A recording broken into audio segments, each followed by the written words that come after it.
حضرت یعقوب جب دنیا سے رخصت ہونے لگے تو انہوں نے اپنے بیٹوں کو جمع کیا اور فرمایا کہ ان اللہ اصطفیٰ لکم الدین، اے میرے بیٹوں، اللہ تعالیٰ نے تمہارے لیے اس دین کو منتخب کیا ہے، دین اسلام کو تمہارے لیے منتخب کیا ہے، فلا تموتن الا وانتم مسلمون، اور تمہاری موت ہرگز ہرگز نہ آئے مگر حالت اسلام کے اوپر۔ تو پتہ یہ چلا کہ ہم دنیا سے رخصت ہونے سے پہلے اپنے بیٹوں کو یہی وصیت کریں، یہی نصیحت کریں کہ اے میرے بیٹوں، میرے دنیا سے رخصت ہونے کے بعد میں تم کس کی عبادت کرو گے، کس کے سامنے اپنے سر کو جھکاؤ گے، کس سے دعائیں کرو گے، کس کے سامنے اپنی ضرورتوں کو رکھو گے۔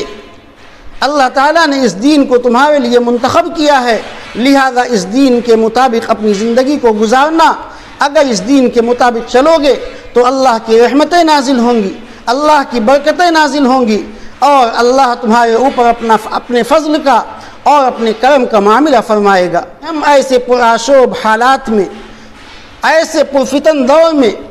ہم اپنے بچوں کے سلسلے میں فکر مند ہوں اور بچوں کو دین اسلام کے سلسلے میں بتلائیں، قرآن مجید سے ان کا تعلق قائم کرائیں، بزرگوں کے واقعات کو ان کے ذہنوں کے اندر، ان کے سینوں کے اندر محفوظ کریں اور ان کو بتلائیں کہ دین اسلام کتنا قیمتی سرمایہ ہے، کتنی عظیم دولت ہے۔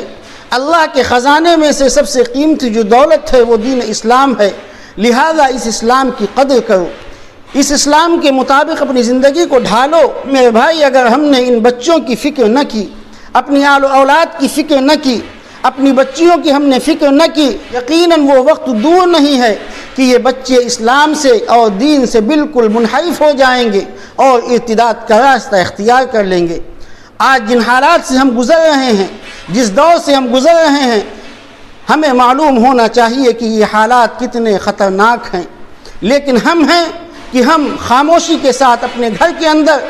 بیٹھے ہوئے ہیں۔ نبیوں کی زندگی کا اگر آپ مطالعہ کریں گے تو آپ کو پتہ چلے گا کہ پیغمبر دنیا سے رخصت ہونے کے وقت اپنے بیٹوں کو دین کے سلسلے میں، اسلام کے سلسلے میں نصیحت کرتے تھے، مال و دولت کے سلسلے میں نہیں، لینے اور دینے کے سلسلے میں نہیں، بلڈنگوں کے سلسلے میں نہیں، کار اور بنگلوں کے سلسلے میں نہیں، بلکہ دین اسلام کے اوپر تمہاری زندگی رہے گی یا نہیں رہے گی، اس سلسلے میں اللہ کے چہیتے بندے اپنے بیٹوں اور بیٹیوں کے سلسلے میں فکر مند رہا کرتے تھے۔ تو قرآن مجید سے ہمیں یہ سبق ملتا ہے کہ ہم اس دنیا کے اندر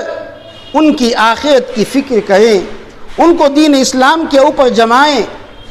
سیرت رسول کے واقعات کو پڑھ پڑھ کے اپنے بچوں کو سنائیں، تاکہ ان کے دلوں کے اندر اللہ کی محبت پیدا ہو جائے، نبی سے عشق پیدا ہو جائے، ابو بکر اور عمر کے مقام اور مرتبے کو وہ پہچان جائیں، عثمان اور علی کی سخاوت کو وہ جان جائیں۔